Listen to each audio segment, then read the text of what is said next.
Kalau kita membahas ya manusia pertama ini, maaf ini sebelumnya, ini yang kita sering bahas tentang apa? Yang melekat dalam ingatan kita semuanya. Kalau membahas kisah Nabi Adam itu apa yang diingat? Yang diingat itu dulu di jannah, kemudian berbuat salah, kemudian diusir dari surga, diturunkan ke muka bumi, itu kan? Ya, itu yang sering kita ingat, masya Allah. Sehingga kadang-kadang kita ini kurang beradab ya, membahas bapak manusia, bapak kita itu hanya dari sisi kesalahan-kesalahannya saja. Bahkan kadang-kadang ada yang berpikir ini gara-gara Adam, coba kalau dia nggak berbuat salah kita tetap di surga ya. Iya kan? Dan seolah-olah bahwa Nabi Adam itu ya salah saja. Ya. Ini kadang-kadang ini bentuk kualat kita kepada bapak kita, yaitu hanya menceritakan kesalahan-kesalahan bapak kita. Ya. Maka mari kita mencoba untuk melihat Nabi Adam itu secara utuh, ya, secara utuh, sehingga kita melihat apa sih keutamaan Nabi Allah, Nabi Adam, ya, manusia yang diciptakan pertama kali. Apa saja keutamaan-keutamaannya?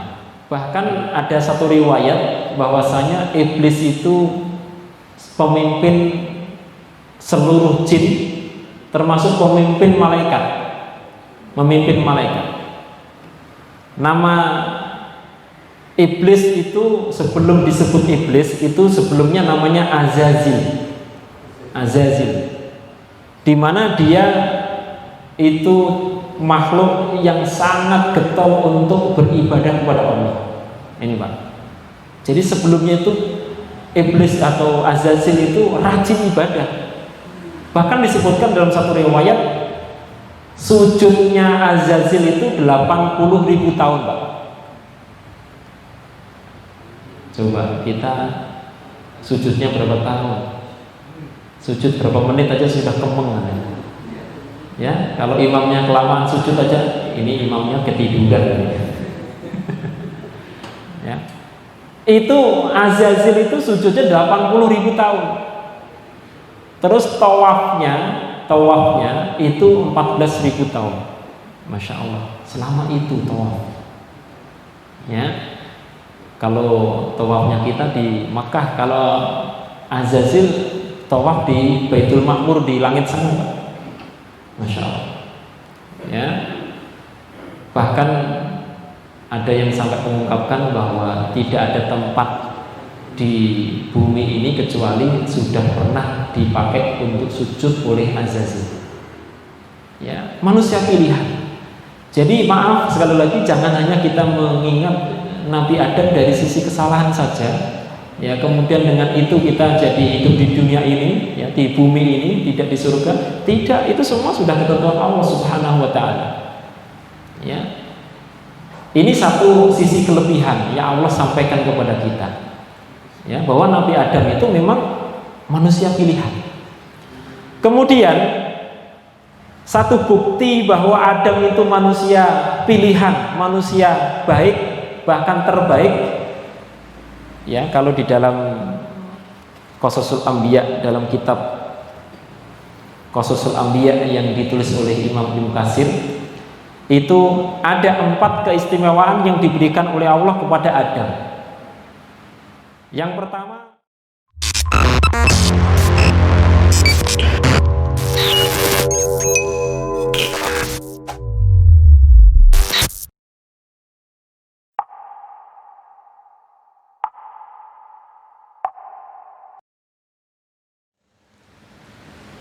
jamaah sekalian, kita akan membahas kisah manusia pertama. Siapa Pak? Adam. Kalau kita membahas ya manusia pertama ini, maaf ini sebelumnya, ini yang kita sering bahas tentang apa? Yang melekat dalam ingatan kita semuanya. Kalau membahas kisah Nabi Adam itu apa yang diingat? Yang diingat itu dulu di jannah, kemudian berbuat salah, kemudian diusir dari surga, diturunkan ke muka bumi, itu kan? Ya, itu yang sering kita ingat, masya Allah. Sehingga kadang-kadang kita ini kurang beradab ya, membahas bapak manusia, bapak kita itu hanya dari sisi kesalahan-kesalahannya saja. Bahkan kadang-kadang ada yang berpikir ini gara-gara Adam, coba kalau dia nggak berbuat salah kita tetap di surga. Iya kan? Dan seolah-olah bahwa Nabi Adam itu ya salah saja. Ya. Ini kadang-kadang ini bentuk kualat kita kepada bapak kita, yaitu hanya menceritakan kesalahan-kesalahan bapak kita. Ya.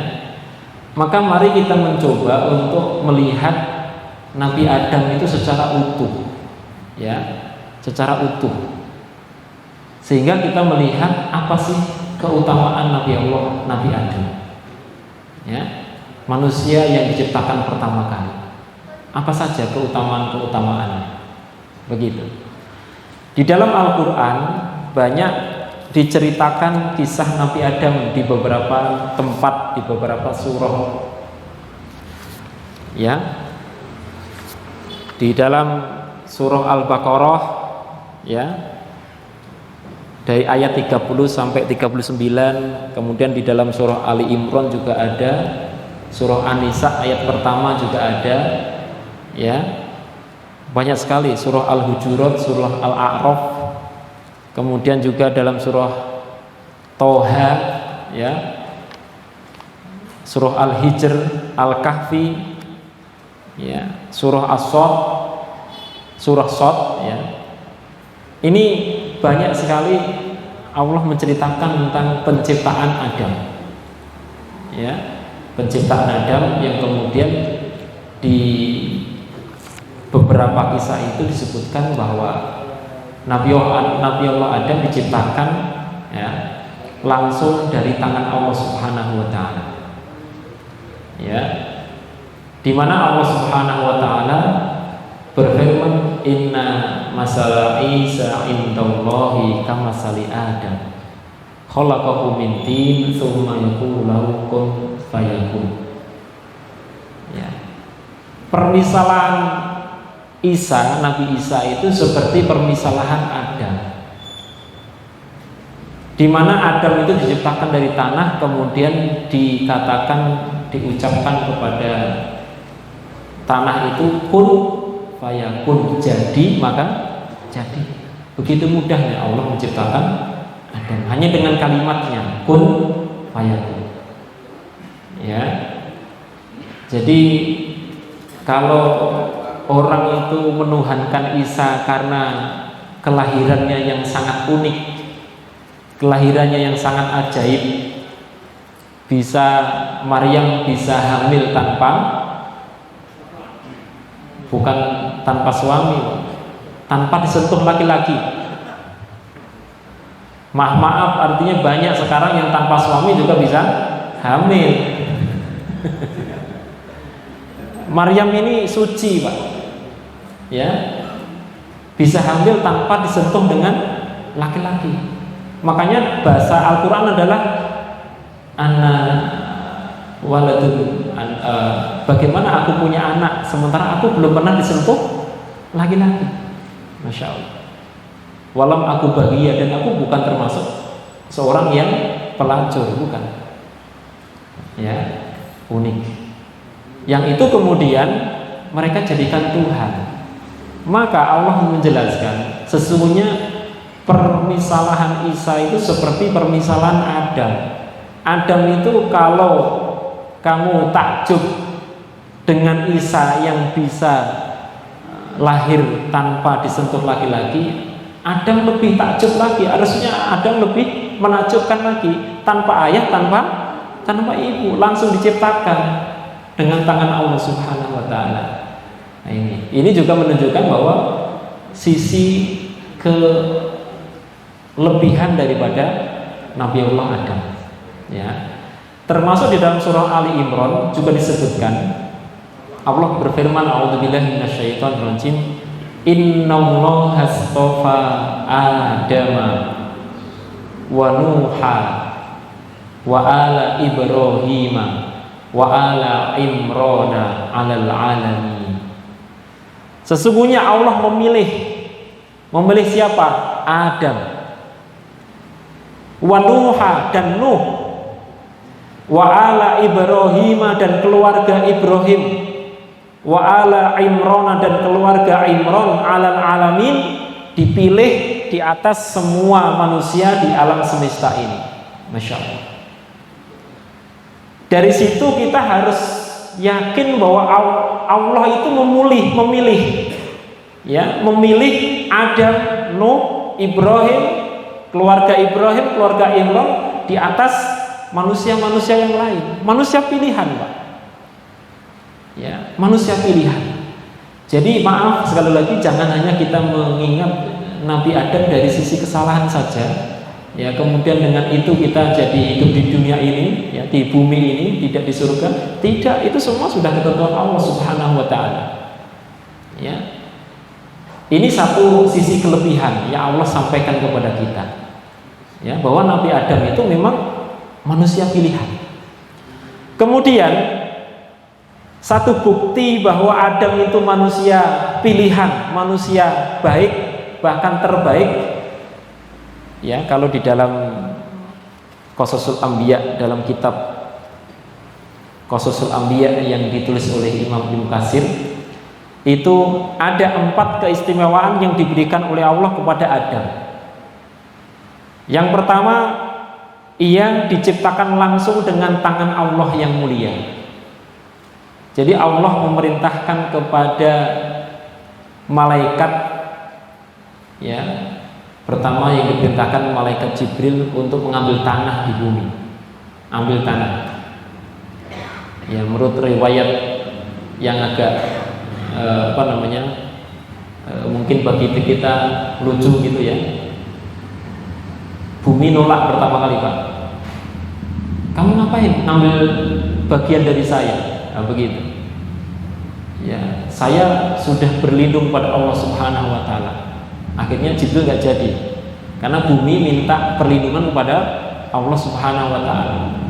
Ya. Akhirnya Allah memerintahkan malaikat Mikail. Ini malaikat Mikail itu malaikat yang membagi rezeki, Pak. Bu. Jadi termasuk malaikat yang baik. Ternyata juga sama, bumi nolak, dan dia mengatakan, aku berlindung kepada Allah Subhanahu wa taala. Ya. Kemudian malaikat nggak jadi ngambil karena bumi berlindung kepada Allah Subhanahu wa taala. Akhirnya terakhir memerintahkan kepada malakal maut, malaikat pencabut nyawa, ya, untuk mengambil tanah di bumi. Ya, bumi mengatakan aku berlindung pada Allah, maka malakal maut, saya juga berlindung pada Allah Subhanahu wa taala untuk melaksanakan perintahnya. Jadi malakal maut itu lebih ganas, Pak. Ya. Ganas, ya. Nah, inilah hubungan malaikat kepada Allah Subhanahu wa taala itu terkadang bagi kita, kok seperti itu ya. Ya, ini diceritakan dalam kitab-kitab klasik seperti itu. Jadi Allah memerintahkan kepada malaikat untuk mengambil tanah. Ya, kalau dalam firman Allah disebutkan diciptakannya Adam itu min solsolin min hama'in masnun. Ya, dari sol itu tanah yang kering, min hama itu yang hitam. Maka ada yang mengatakan dari tanah liat, tanah yang hitam. Ya, masnun yang terbentuk, yang dibentuk. Ya. Jadi Nabi Adam itu diciptakan langsung oleh tangan Allah Subhanahu wa taala. Dan hanya Nabi Adam manusia yang diciptakan secara langsung oleh tangan Allah Subhanahu wa taala. Maka ini menjadi keutamaan tersendiri, ya, yang manusia yang lain tidak diciptakan langsung dengan tangan Allah Subhanahu wa taala. Ya. Kemudian yang kedua, ditiupkan langsung roh ciptaan Allah kepadanya. Allah meniupkan ruh kepada Nabi Adam. Allah langsung yang meniupkan ruh. Ya. Kemudian yang ketiga, malaikat diperintahkan untuk sujud kepadanya. Nah, ini sisi keutamaan Nabi Adam dibanding dengan makhluk-makhluk yang lain. Ketika Allah sudah menciptakan, menyempurnakan ciptaan Adam, ya, maka kemudian Allah perintahkan kepada malaikat termasuk kepada seluruh jin untuk sujud kepada Adam. Ya, maka di dalam kisah-kisah itu selalu disampaikan itu, dalam surah Al-Baqarah juga disebutkan, ya. Maka kemudian semuanya bersujud, malaikat semua sujud illa iblis, kecuali iblis. Kenapa? Aba wastakbaro. Iblis itu membangkang dan sombong. Wa kana minal kafirin, dan iblis itu termasuk golongan orang-orang kafir. Nah, kenapa iblis itu membangkang terus tidak mau sujud kepada Adam atas perintah Allah Subhanahu wa taala? Dikisahkan bahwa sebelum Allah menciptakan Adam, ya, Allah lebih dulu sudah menciptakan malaikat dan juga jin, di mana jin itu pimpinannya, dedengkotnya namanya iblis. Ya, iblis itu sudah hidup ribuan tahun sebelum Adam diciptakan. Masya Allah. Bahkan ada satu riwayat bahwasanya iblis itu pemimpin seluruh jin, termasuk pemimpin malaikat. Memimpin malaikat. Nama iblis itu sebelum disebut iblis itu sebelumnya namanya Azazil. Azazil, di mana dia itu makhluk yang sangat getol untuk beribadah kepada Allah. Ini Pak. Jadi sebelumnya itu iblis atau Azazil itu rajin ibadah. Bahkan disebutkan dalam satu riwayat sujudnya Azazil itu 80.000 tahun Pak. Coba kita sujudnya berapa tahun? Sujud berapa menit aja sudah kemeng. Ya, kalau imamnya kelamaan sujud aja, ini imamnya ketiduran. Ya. Itu Azazil itu sujudnya 80.000 tahun. Terus tawafnya itu 14.000 tahun. Masya Allah, selama itu tawaf. Ya. Kalau tawafnya kita di Makkah, kalau Azazil tawaf di Baitul Ma'mur di langit sana. Masya Allah. Ya. Bahkan ada yang sampai mengungkapkan bahwa tidak ada tempat di bumi ini kecuali sudah pernah dipakai untuk sujud oleh Azazil. Begitu. Makanya ketika kemudian Allah menciptakan Adam, kemudian semua makhluk yang sebelumnya sudah diciptakan diperintahkan oleh Allah untuk sujud. Itu iblis bangkang. Loh, ya Allah, bahasa kita begitu. Gimana saya disuruh sujud kepada makhluk yang baru kamu ciptakan, padahal aku sudah ribuan tahun sujud kepadamu? Ini Pak. Makanya hati-hati Pak.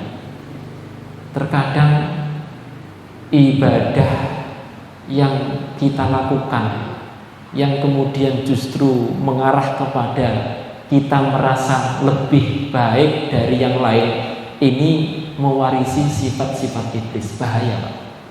Bahaya. Ini pelajaran penting. Azazil itu bukan makhluk yang kemudian dari awal itu berlaku dosa, tidak, rajin ibadah, taat pada Allah. Ya. Tapi justru dengan ketaatan itu, ya, dia merasa ana khairum min. aku lebih baik dari dia. Maka perasaan ana khairum min, aku lebih baik dari dia, ini jangan sampai nginep dalam hati kita, jangan sampai terbenam dalam hati kita, jangan. Ini bahaya, Pak.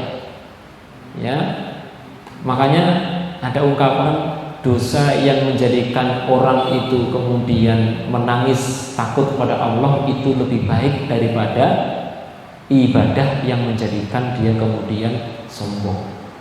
Makanya ada dosa yang menjadikan pelakunya masuk ke dalam surga, dan ada ibadah yang menjadikan pelakunya masuk neraka. Hati-hati. Loh kok bisa? Iya. Dosa yang menjadikan pelakunya masuk ke dalam surga karena dengan dosa itu kemudian dia menangis, beristighfar, minta ampun pada Allah Subhanahu wa taala, merasa rendah di hadapan Allah Subhanahu wa taala, dan kemudian dia tidak merasa sombong. Dia meminta ampun, sementara ampun Allah lebih luas daripada dosa seluruh hamba. Maka kemudian dengan dosa-dosa itu dia bisa menjadi mulia di hadapan Allah Subhanahu wa taala. Tapi ibadah yang dilakukan seseorang yang kemudian dia merasa ana khairum min, aku lebih baik dari dia, sehingga ketika melihat saudaranya, tumben loh kelihatan di masjid, ini bahaya, ya, buru-buru ya ke masjid dan sebagainya, jangan sampai, ya, karena ibadah yang menjadikan pelakunya itu kemudian merasa lebih baik dari yang lain, itu justru bisa mencelakakan dirinya, bisa menjadikan dia masuk ke dalam neraka. Seperti Azazil ini ibadahnya luar biasa. Maka ketika Allah merintahkan, Allah menciptakan Adam, kemudian Allah memerintahkan kepada malaikat dan juga para jin untuk sujud, maka malaikat semuanya sujud, tapi yang iblis itu membangkang, nggak mau sujud. Begitu. Ya. Ini menunjukkan bahwa Adam itu lebih utama dari malaikat dan dari iblis. Ya. Walaupun memang para ulama lebih merinci, yang diperintahkan oleh Allah kepada para malaikat untuk sujud itu bukan semua malaikat, karena ada malaikat-malaikat yang mulia seperti malaikat Jibril, malaikat Mikail, malakal maut, ya, malaikat Israfil, itu malaikat-malaikat yang mulia, ya. Maka yang dimaksud oleh Allah perintahkan kepada semua malaikat untuk sujud itu adalah malaikat-malaikat yang ada di bumi. Ya, ada yang merinci seperti itu. Wallahu a'lam. Tapi intinya bahwa Allah perintahkan kepada malaikat dan juga kepada makhluk jin semuanya untuk sujud. Ya. Bahkan ketika nanti kita bahas dalam surah Al-Baqarah, ya, ayat yang ke-30 tidak salah. A'udzubillahi minasyaitonir rajim. Wa id qala rabbuka lil malaikati inni ja'ilun fil ardi khalifah. Dan ingatlah wahai Nabi Muhammad, ya, id qala rabbuka, ketika Rabbmu berkata kepada lil malaikati, kepada malaikat, inni ja'ilun, sesungguhnya aku akan menciptakan, akan menjadikan fil ardi, di muka bumi, khalifah, satu ciptaan yang akan menjadi khalifah.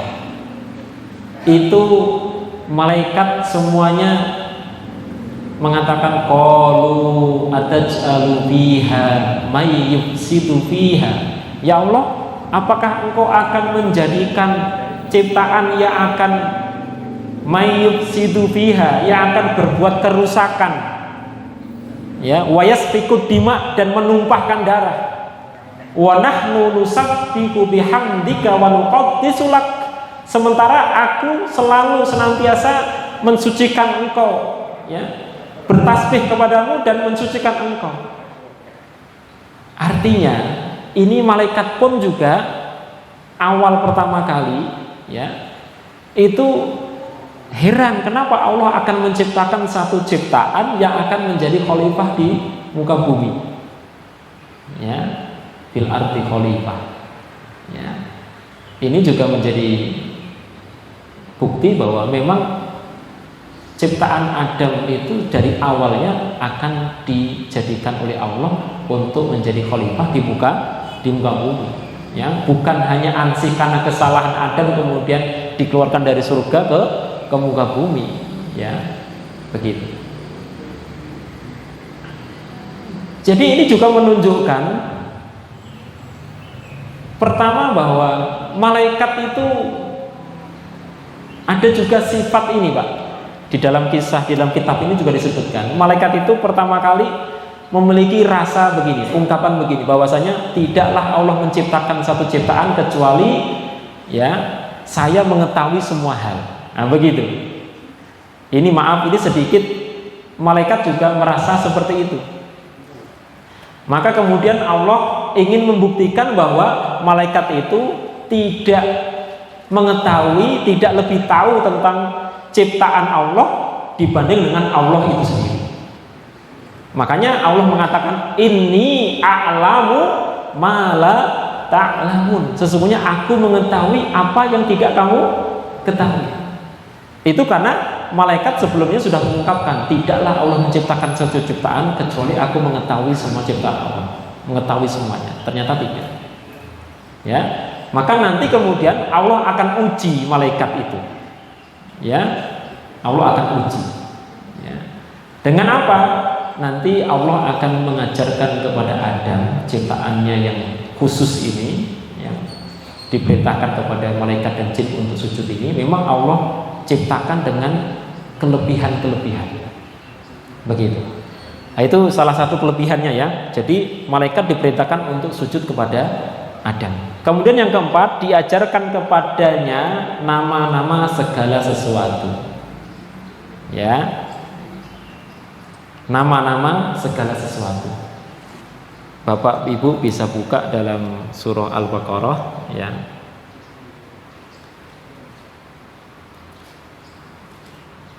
Ayat yang ke-31, ya. Yang sudah hafal enggak apa? Yang belum hafal bisa dibuka Al-Qur'annya. Wa 'allama Adamal asma'a kullaha. Ini sisi kelebihan Nabi Adam yang keempat, ya. Bahwasanya Allah mengajarkan kepada Adam al-asma'a kullaha, nama-nama semuanya dari semua penciptaan Allah. Dari semua ciptaan Allah, Allah ajarkan nama-namanya kepada Adam. Ya, jadi nama-nama malaikat, nama-nama jin, nama-nama manusia keturunan Adam diceritakan, disampaikan diajarkan kepada Adam. Nama-nama binatang, nama-nama tumbuhan, ciptaan nama-nama di langit, ya, yang ada di bumi, semua ciptaan Allah itu nama-namanya Allah ajarkan kepada Nabi Adam. Ya, semua nama-nama. Maka di situ menggunakan kalimat jamak. Wa 'allama Adamal asma'a kullaha. Semuanya, semua nama-nama ciptaan Allah, Allah ajarkan kepada Adam. Nah, sekarang gini, Pak, pertanyaannya, apa sih uniknya, apa sih kelebihannya diajarkan nama-nama? Pernahkah kita memikirkan itu? Kok cuma diajarin nama-nama? Kok nggak diajarin ilmu-ilmu teknologi apa begitu? Coba, Pak, saya ajak berpikir, bapak-bapak, ibu-ibu. Kok Nabi Adam sisi kelebihannya diajarkan nama-nama? Ya, bahkan kalau istilah di anak-anak sekarang kan, apalah arti sebuah nama? Iya kan? Ya. Tapi maaf, tidak mungkin Allah ini memberikan satu kelebihan sampai kemudian malaikat dan jin semuanya suruh sujud kalau hanya sekedar diajarkan sebuah nama-nama yang itu tidak penting. Nggak mungkin, Pak, nggak mungkin. Nah, coba kita lebih mendalam mengkaji yang namanya nama-nama itu apa sih? Ya, keutamaan nama-nama. Bapak-bapak, ibu-ibu yang dirahmati Allah, bahwa penamaan itu sangat penting. Penamaan itu sangat penting. Di mana banyak orang berbuat salah itu karena salah memberikan nama.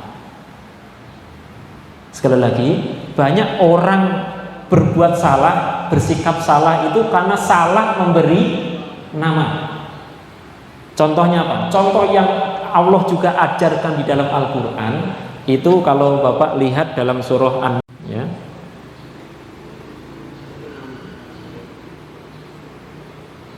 Surah yang ke-53, bahwasanya orang-orang Arab jahiliyah itu kenapa mereka menyembah batu itu juga karena dia salah memberi nama, Pak. Jadi kesalahan mereka itu karena salah memberi nama. Ya. Batu yang dia buat-buat sendiri, diukir-ukir sendiri, ada hidungnya, matanya, tangannya. Kemudian salah karena diberi nama apa?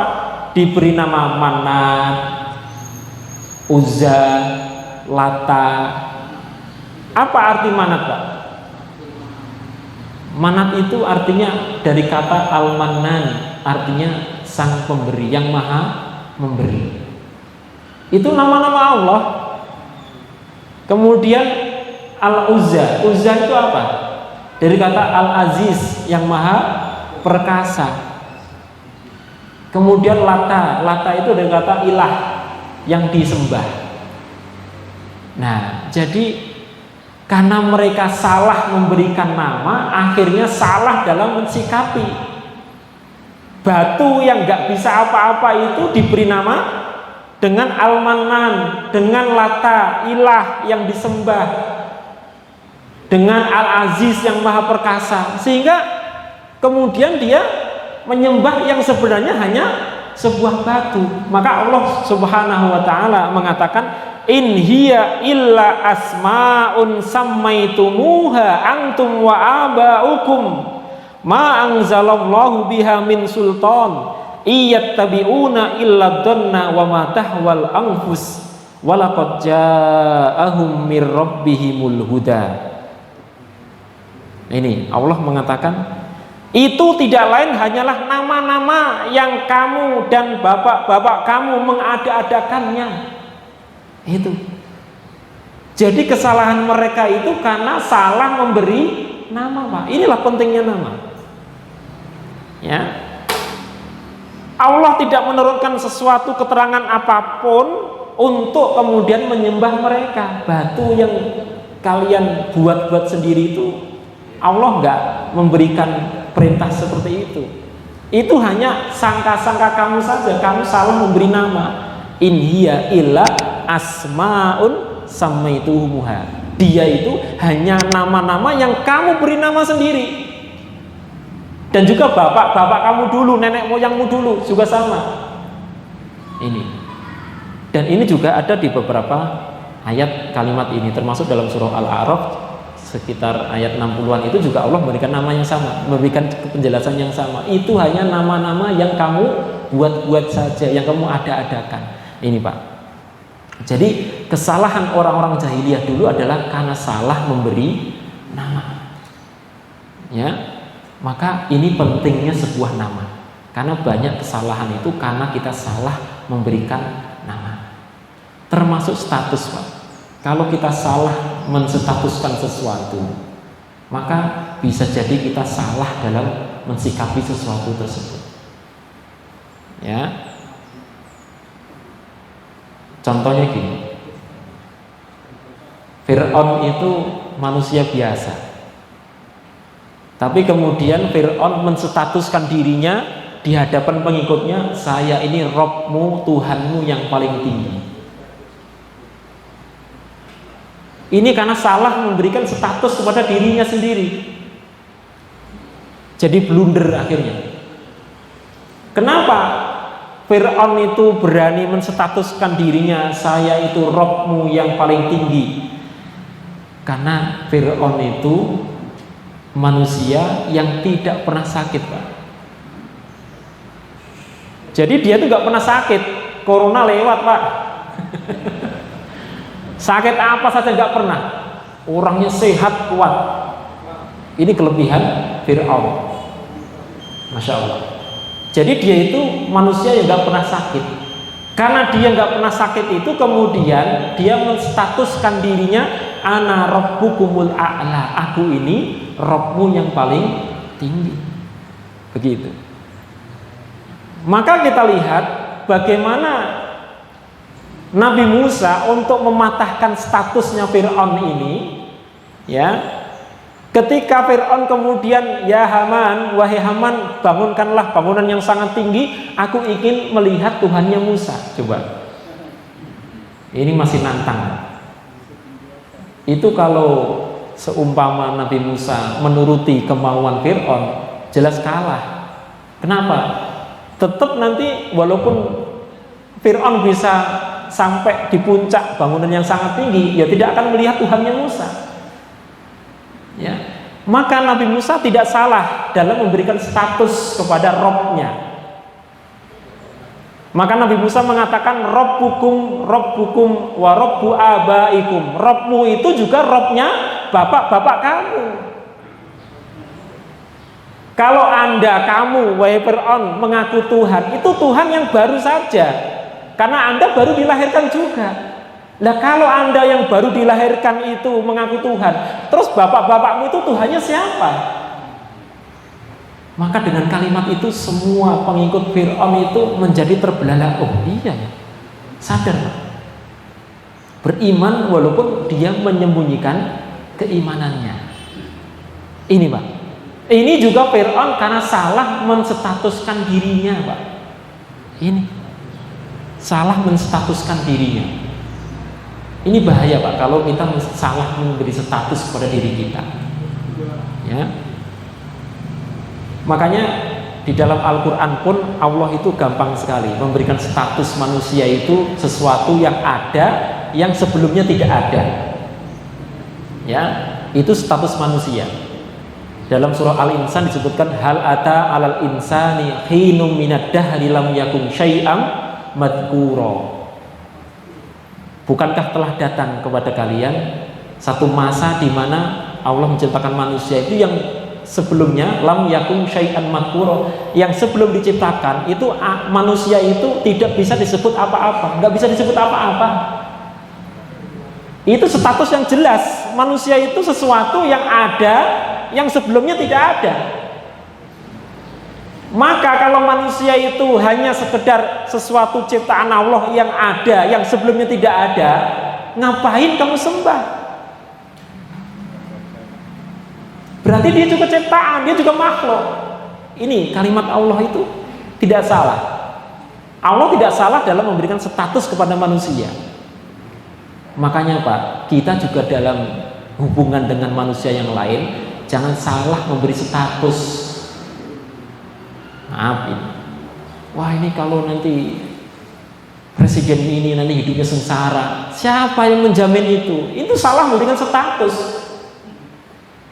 Oh nanti kalau presiden ini kita akan makmur bahagia, itu juga salah memberi status. Presiden itu hanya manusia, statusnya tetap manusia, tidak berpengaruh dalam kehidupan kita. Walaupun memang secara syar'i, secara syariat kita diperintahkan untuk memilih pemimpin terbaik, itu syariatnya begitu. Tapi jangan salah dalam keyakinan kita, nggak ada pengaruhnya sama sekali dalam kehidupan kita. Bahwasanya an-nafi ad-dor, yang memberikan manfaat, yang memberikan madarat, itu hanya Allah. Harus kita yakini begitu. Lah kita terkadang menggantungkan nasib kita kepada hanya seorang presiden. Ini karena gara-gara salah memberikan status. Sekali lagi, ini sekalian bukti bahwa jangan sampai kita itu salah memberikan status kepada manusia, termasuk menstatuskan diri kita. Begitu. Contoh, kita punya anak, dia dokter, insinyur, profesor, apalagi. Terus kita lebih mengedepankan status itu. Wah, bangga dengan status profesornya, bangga dengan status insinyurnya, dokternya. Akhirnya orang hanya melihat kepada status-status yang kita ciptakan itu, lupa dengan status yang paling tinggi. Apa? Status yang paling tinggi bagi manusia itu adalah sebagai hamba Allah Subhanahu wa taala. Itu status yang paling tinggi. Jangan dikalahkan dengan status-status duniawi. Makanya kalau punya anak, panggillah dengan status-status yang baik. Ayo anak soleh. Bagus Pak, itu status yang bagus. Ya, anak solehah. Kalau hanya kita panggil si cantik, yang ganteng, itu status-status duniawi. Akhirnya anak nanti terbangun untuk memberikan status dirinya. Akulah orang yang cantik, akulah orang yang ganteng. Salah di situ. Itu salah karena memberi status. Maka kita berikan status juga kepada anak kita, kepada diri kita. Ya, wah anakku yang selalu sujud di malam hari, wah anakku yang selalu berjamaah sholat subuh di masjid. Itu status-status yang baik. Sehingga anak itu akan menyesuaikan dengan kalimat-kalimat yang kita letakkan, yang kita lekatkan pada dirinya. Kalau kita panggil anak kita dengan sebutan ya soleh, maka anak kita akan berusaha betul-betul menjadi anak yang soleh. Sekali lagi, banyak dalam kehidupan kita itu salah karena salah memberi nama, salah memberikan status. Makanya sisi keutamaan Nabi Adam itu adalah wa 'allama Adamal asma'a kullaha. Allah mengajarkan kepada Adam itu nama-nama, dan nama itu benar, hakikat nama yang sebenarnya yang dimaksud oleh Allah Subhanahu wa taala, bukan sekedar nama-nama yang tidak perlu, bukan. Di situ. Itu keutamaan Adam, Pak. Sehingga Adam itu bisa menempatkan posisinya karena dia tahu nama-nama segala sesuatu, semua ini ciptaan. Semua itu ciptaan. Ya, termasuk kaitannya dengan nama itu, Allah juga tidak salah ketika memberikan nama kepada Nabi kita itu dengan nama Muhammad. Ini Allah nggak salah memberikan nama Nabi terakhirnya dengan Nabi Muhammad. Nama Muhammad itu sudah ada dalam kitab-kitab sebelumnya, dalam Taurat, Injil, Zabur, itu sudah disebutkan nama Muhammad. Apa arti Muhammad? Hah? Halo Ibu, arti Muhammad apa Bu? Jangan sampai nggak tahu loh arti Muhammad. Apa Pak? Duh, bener nggak tahu nih. Yang terpuji, ya, yang terpuji. Jadi ini nama akhirnya betul-betul Allah ingin menjelaskan, Allah betul-betul memang ini manusia terpuji. Dan dengan nama Muhammad itu sehingga menyulitkan musuh-musuh Allah, ya, untuk menyebut manusia yang terpuji, untuk menyalahkan, untuk memojokkan nama Muhammad ini. Dulu pernah saya ceritakan betapa bencinya Abu Lahab dan juga istrinya kepada Nabi Muhammad SAW. Padahal Nabi Muhammad itu ketika lahir, Pak, ketika lahir, Abu Lahab itu kan paman kandung, bahkan paman kandung Nabi Muhammad SAW. Ketika dikabari tentang kelahiran Nabi Muhammad, itu bahagianya luar biasa Abu Lahab itu. Sampai kemudian budak yang pertama kali menyampaikan kelahiran keponakannya itu langsung dimerdekakan. Saking gembiranya, saking bahagia. Itu luar biasa. Makanya menurut satu penjelasan bahwasanya siksa Abu Lahab itu selalu diringankan setiap hari Senin, Pak. Kenapa? Karena di hari Senin itu lahirnya Nabi Muhammad, dan begitu bahagianya Abu Lahab dengan kelahiran Nabi Muhammad sampai dia memerdekakan budak yang memberikan kabar tentang kelahiran keponakannya. Itu Masya Allah, Allah itu nggak pernah mengecilkan ya kebaikan hambanya sampai begitu. Menurut riwayat begitu. Nah itu begitu Nabi Muhammad diutus menjadi nabi, Masya Allah, dia orang pertama kali yang menentang, Pak. Coba, orang pertama kali yang menentang ketika dikumpulkan di bukit apa itu ya, kemudian Rasulullah menyampaikan bahwasanya aku itu utusan kepada kalian, menceritakan tentang, disampaikan tentang Allah, tentang hari kiamat. Itu Abu Lahab mengatakan, tabban laka ya Muhammad, celaka bagimu ya Muhammad. Sejak itu permusuhan antara Nabi Muhammad dan dengan Abu Lahab itu terus terjadi, sampai saking bencinya Abu Lahab dan istrinya Ummu Jamil ini nggak mau menyebut nama Muhammad, Pak. Ya, kenapa? Kan lucu kalau dia mencaci orang yang terpuji, kan aneh. Saya nggak suka kepada siapa? Itu sama Muhammad lah. Kalau yang tahu bahasa Arab, saya nggak suka sama orang yang terpuji, kan nggak pas. Orang terpuji kok nggak disukai, ya. Makanya Abu Lahab itu memberi label kepada Nabi Muhammad dengan ya mudammam, ya mudammam. Mudammam itu wazannya, kalau dalam ilmu sorof itu ada wazannya. Wazannya sama dengan Muhammad, mufa'al. Maka mudammam, Muhammad, mufa'al itu sama, Pak, wazannya sama. Tapi mudammam itu kebalikan dari Muhammad. Kalau Muhammad adalah yang terpuji, mudammam itu dari yang tercela. Lah dia memberi label kepada Muhammad, Nabi Muhammad itu dengan mudammam, yang tercela. Tapi orang akhirnya tanya, loh, yang mudammam itu siapa sih yang kamu maksud mudammam? Ya itu Muhammad itulah. Akhirnya nyebut Muhammad juga. Ya ujung-ujungnya dia akan mengakui bahwa dia manusia terpuji. Gitu. Mau blunder gimana pun, intinya dia Muhammad, manusia terpuji. Nggak suka pun, orang musuh pun menyebut dia orang terpuji. Ini juga sebagai bukti, Pak. Ini jangan sampai kita itu salah memberi nama. Allah nggak pernah salah memberi nama. Makanya Allah berikan nama Nabi terakhir dengan Muhammad, itu ternyata menyulitkan musuh-musuhnya akhirnya. Ya, nggak suka nyebut namanya kok terpuji, tapi kok dibenci, susah.